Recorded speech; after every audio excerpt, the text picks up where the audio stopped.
तो दोस्तों wrestling super धमाल में आपका स्वागत है।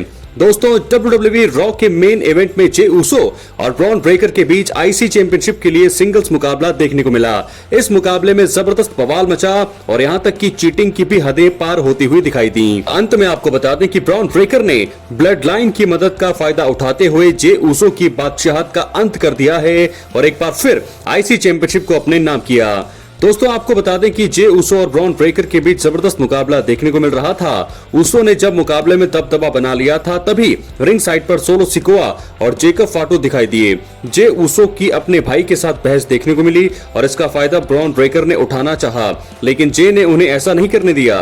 इस बीच टोंगा ब्रदर्स भी दिखाई दिए और जे उसो ने टामा टोंगा और टांगा लोआ पर सुपर किक लगा दी। आपको बता दें कि सोलो और जे का आमना सामना देखने को मिला।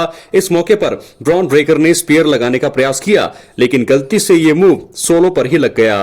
ब्रॉन ब्रेकर और जेकब फाटो का भी पहली बार फेस ऑफ हमें देखने को मिला। जे उसो ने दोनों पर डाइव लगाते हुए मैच में मोमेंटम हासिल करने का प्रयास किया। रिंग में जे ने ब्रॉन पर स्पीयर और स्प्लैश भी लगाया, फिर भी वो जीत दर्ज करने में कामयाब नहीं हुए। आपको बता दें उसके बाद हुआ क्या। आखिरी पलों में टोंगा ब्रदर्स ने रेफरी का ध्यान भटकाया और ऑफिशियल्स ने आकर उन्हें रोका। रिंग के बाहर जेकब फाटो ने जे उसो पर सुपर किक लगाई और उन्हें कमेंट्री टेबल पर समवन ड्रॉप भी दिया।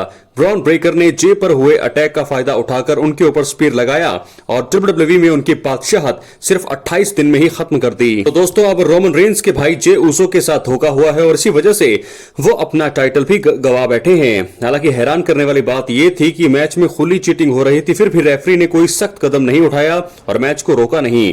नई ब्लड लाइन से अभी तक सिर्फ रोमन रेंस और जिमी उसो ही परेशान थे। उन्हें लगातार नंबर्स के आगे संघर्ष करना पड़ रहा था, लेकिन अब लग रहा है कि रोमन रेंस और जिमी को अपना पुराना साथी वापस मिलने वाला है।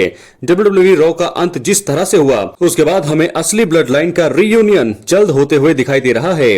रोमन रेंस जे उसो का दुश्मन एक ही है और ये बदला लेने के लिए फिर साथ आ सकते हैं। तो दोस्तों इस प्रकार WWE में रोमन रेंस के भाई यानी कि जे उसो की बादशाहत धोखे से हुई खत्म, चीटिंग की सभी हदें हुई हैं पार। सिर्फ 28 दिन में ही मिल चुका है नया चैंपियन, यानी कि ब्रॉन ब्रेकर हमारे सेकंड टाइम इंटरकॉन्टिनेंटल चैंपियन बन गए हैं दूसरी बार। और यहां पर सोलो सिकोआ, जेकब फाटो और पूरी ब्लड लाइन का दखल जो है देखने को मिला। सबसे पहले आपको बता दें जो है सोलो सिकोआ, जेकब फाटो नजर आए और यहां पर ध्यान भटकाने की पूरी कोशिश करी उन्होंने जे उसो की, लेकिन उसके बाद जे उसो जो है फिर भी मैच में अपना दबदबा कायम करने में कामयाब रहे थे।